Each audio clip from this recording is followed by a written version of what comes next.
Well, let's dive into some of these games here, and we're going to go in order of kickoff time. So we're obviously starting with the noon games, then we'll hit some of the 3:30 games, and then dive into the evening. And we have 5 games that we're going to take a deep dive into before we get to some other games. Keep your eye out on.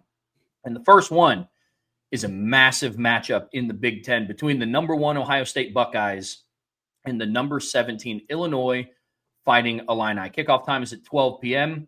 on Fox, and right now on FanDuel, Ohio State is favored by 14.5 points. The over-under, though, is set at 49.5. Those are some interesting numbers there, Brian. But Buckeyes travel to Champaign, Illinois to take on the Fighting Illini. This is going to be a good one.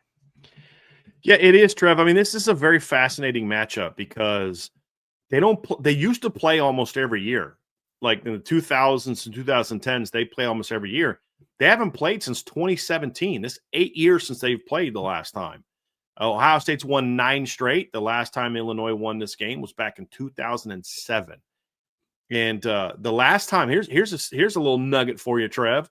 The last time these two teams played when they were both ranked was 2001. So it's been a minute. It's been a minute. And this is a matchup that Ohio State has clearly dominated. 9 straight wins in this series, and it's a big game for Illinois because for me, Trev, it's one of those games where there's some separation here starting to happen in the Big Ten with some of these matchups that are going to be coming up. And this is one of those matchups where Illinois came into the season, I think, with an idea of thinking, hey, we've got a shot to be a playoff team.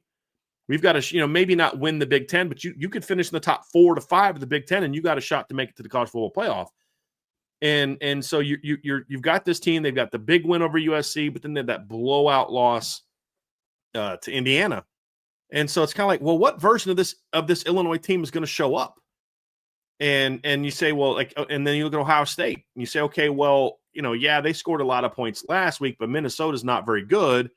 And overall, they haven't really been scoring a lot of points this season. And so they've been relying on defense and ground and pound and kind of, slowing the game down, limiting possessions. Well, last week, we got a chance to see Julian Sayin light it up a little bit against a legitimate opponent. I mean, Minnesota's not like this great team, like, oh my gosh, what a great win, but that's a solid football team. And Julian Sayin lit him up, threw for over 300 yards. And so you're like, okay, is this like welcome to the 2025 season moment for the Ohio State offense? Or is it just kind of like, well, they're not very good? And so that's kind of what we're going to find out a lot about that this weekend, Trevor, is, I think Illinois got a good defense. I don't think they're as bad as they were against Indiana, but I think we've kind of seen what the kind of looks like against Indiana and USC. It's a good defense, but it's not as athletic on the back end as it was a couple of years ago when they had just an elite secondary. It's not that, and they can be vulnerable. But for Ohio State, it's like, but are you going to use your weapons in a way that can exploit where you have some of those matchup advantages? And so, but at the end of the day, I think that this matchup is going to come down to saying, like, okay, the winner of this game puts themselves firmly in the position of being a contender for the Big Ten championship. And the loser of this game is going to be in a situation where they're going to have to, they're now in like a position where, okay, you can't lose, you can't lose another game, or you may still be a playoff team, but you're not going to get in if you're Ohio State. But for Illinois, you lose this game and it's kind of like, okay, your shot at being a playoff team is kind of over because this is loss number 2. And the rest of your schedule is Washington, Rutgers, Maryland, Wisconsin, Northwestern, at Washington, at Wisconsin. You may win a bunch of those games, but what's the resume builder that you have to get in? And it'd be it's kind of comparable to what Indiana's schedule was like last year, where Indiana lost to the only good team they played. In this instance, Illinois would have lost to both of the good teams they played. I don't think Indiana gets in last year 10-2. They needed to be 11-1.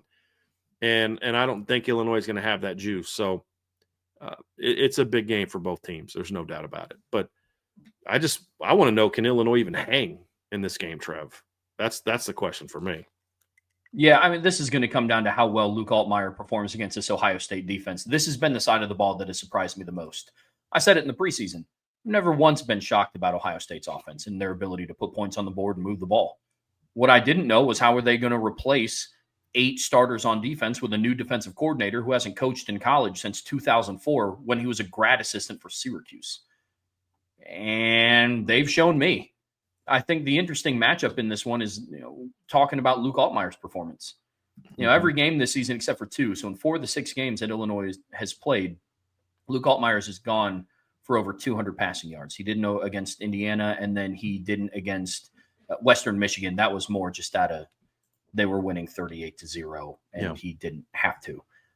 Ohio State's defense is yet to allow a 200-yard passer this season. Yeah. And this defense has shown that you can't just line up in 12 personnel and run it on them. That's something that Minnesota found out. That's something that Texas found out. Quarterback has to be a difference maker in this game. Can Luke Altmaier be that guy? Right. And I think that's a very valid question because so far a lot of people have been in. And Illinois is, I don't want to discredit them. I think they're a good football team. I think that they are an upper middle tier Big Ten team. I don't think they're in the middle tier of the Big Ten. Yeah. But you just kind of look at what they've done this year. And it's like, okay, you had your opportunity against IU. You get the doors blown off of you. You just needed it to be close. That's it. You just needed it to be a 7 to 10 point game. That's all you needed in that game. You get the doors blown off of you. You beat USC at home, which is a good win because USC was ranked 21st in the country at the time, but you did it against a team that historically does not play well when they travel east. And so it's just kind of like, okay, what is this Illinois team? I think even some of the AP voters, I know not to say to give them credit, but you even look at how they've been in the AP rankings. They started the season off 12th in the preseason with all the chaos in college football. A month of college football went on when a lot of craziness was happening. And they went from 12th to 9th because it's just kind of like, what is this team? They moved up kind of more by default because they definitely didn't move up, because of who they beat before they played IU. And then you lose by 53 points. That's a rough look. And so this is a huge game for the Illini because it's their opportunity to show, hey, we are one of those teams in the Big Ten surging to pass by some other teams. And that's going to be really interesting to see how that goes down. So when you look at it, Trev, what's it mean? What does this game mean for Ohio State? It just means you keep doing what you're doing. You just keep dominating. And I want to throw a little nugget in there too, Trev. You talk about, well, Ohio State hasn't allowed a 200-yard passer, and you could say, well, I mean, who have they really played that throws the ball? Arch has kind of struggled all year. Well, Damon Williams in his other 4 games has thrown for 226 yards because he didn't throw as much the second half, 9.4 yards per attempt. He threw for 254 against UC Davis, 298 against Washington State on 19 attempts. And the week after playing Ohio State, they went on the road. He completed 68% of his passes for 275 yards and 2 touchdowns. Against Ohio State, he went for 173. And they kept him in check. And rushing-wise, Damon Williams has gone for 68 yards, 64 yards, 88 yards, 54 yards. Against Ohio State, he was minus 28. Drake Lindsey was coming off of a 324-yard, 3-touchdown performance against Rutgers the week before. Threw for 205 against Cal, threw for 290 against Buffalo. He went 15 of 26 for 94 yards against Ohio State. So, yeah. It's not just that they have they played, and Luke Altmaier is more in the Drake Lindsey type of, talent. He's not, okay, they're facing a Russell Wilson, that kind of thing. It's not that. And so, but for Ohio State, Trev, it's just keep rolling. That's what's at stake. There's a lot more at stake for Illinois. If Ohio State can lose this game and they win out, they're fine. They're hosting, there might be a top 4 seed.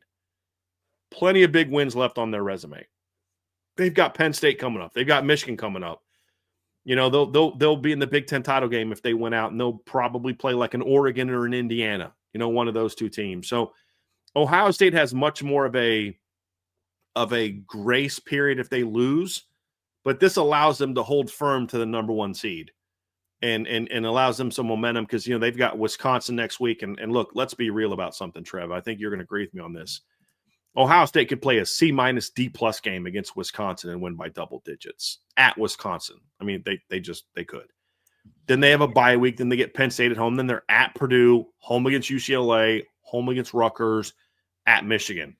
So if they get through Illinois with a win, if they lose to Illinois, they've got 2 tough games left. Everything else is winnable. And I think that the Penn State game obviously is incredibly winnable because James Franklin doesn't win big games. And until proven otherwise. So I think for Ohio State, there's not as much pressure on them if we're talking playoffs. For Illinois, you've got to win this game. I would say worst case, you've got this needs to be a 4-quarter ball game where they look back and the committee says, look, they beat USC. They took Ohio State down to the wire. That was an anomaly game. We're going to forgive them for the Indiana game. And then maybe then a 10-2 Illinois gets in over a 9-3 SEC team or a 9-3 Big 12 team or a 9-3 Big 10 team. But it's going to be a lot tougher to be a playoff team if you don't win this game, and if it's not close. So I think for Illinois, I don't think they necessarily need to win to be a playoff team, but they can't get whooped. That's the big thing for them. So, but it does pretty much eliminate them, in my opinion, from Big Ten title contention, because I just don't see between Oregon and Ohio State and Indiana, I just don't see two of those teams losing 2 games. And that's what they would need, is 2 of them to lose 2 games. And I just don't see it. One of them is going to have a loss this weekend. But if you don't hand Ohio State one of those losses, because then if Ohio State still loses 2, they're still in because they won the tiebreaker. If Indiana loses 2, they're still in. So now you'd need Oregon. Actually, matter of fact, they can't get in if it comes down to Oregon, Indiana, and Ohio State, because Ohio State and Indiana would both knock them out. So then they'd need 3. So your chances of getting into the Big Ten title game go way down if you lose this game. Ohio State still controls their own destiny 100% with a loss this weekend. So that's why I think there's a lot more pressure on Illinois from a Big Ten title and playoff standpoint than Ohio State. Agreed. This is all the pressures on all eyes are on Brett Bielema and the Fighting Illini. I agree with you 100%. That still sounds weird because whenever somebody says Brett Bielema, I still immediately turn into Wisconsin. Sure. Yeah. I get that. I get you. Brian, let's talk some predictions. Yep. Or did you have? Nope. That's it.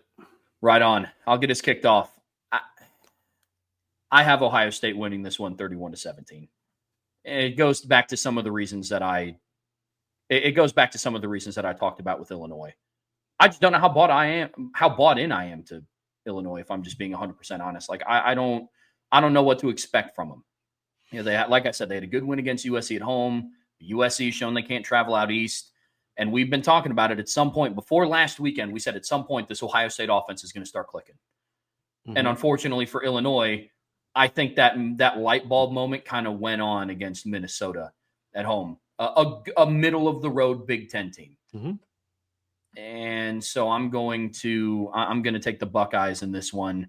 Defensively, they've been really, really good. I don't see Illinois being able to crack that 20-point margin just because this defense has been electric. So I'm going Buckeyes 31-17. They're going to have to find a way to pressure Julian Sand consistently, and I just don't know that they're capable of it. I gave you a funny look because I was like, is he about to take my score? Because you said 31, and I was like, he's about to take my score. I am actually 31-13. I think Illinois is going to really struggle to move the ball on Ohio State. This defense is legit. I mean, their D-line hasn't really missed a beat. Their linebackers are even better than they were last year. With all due respect to Cody Simon, Arvo Reese is a stud. Their secondary is better than it was last year. We said that the way Denzel Burke played last year, I think they could be better at corner, especially if Davidson Igbinosun can stop holding so much. And you know what? He's done a pretty good job of that so far. Now, the one thing I'll say is we haven't really seen him play like a big-time receiving core, because I don't think Texas is a big-time receiving core. Said that in the preseason, especially without Emmett Mosley. I just don't think Illinois has a shot. I'm still not completely bought into the Ohio State offense being what it was last week. And I think Illinois has better athletes than what Minnesota has on defense. So I'm not quite there yet. But I think I think once Ohio State gets a lead, I think you're going to see them kind of, okay, let's run it down their throat and get out of here with a win. So I'm going 31-13 in a game that I don't think is ever going to be overly competitive, Trev.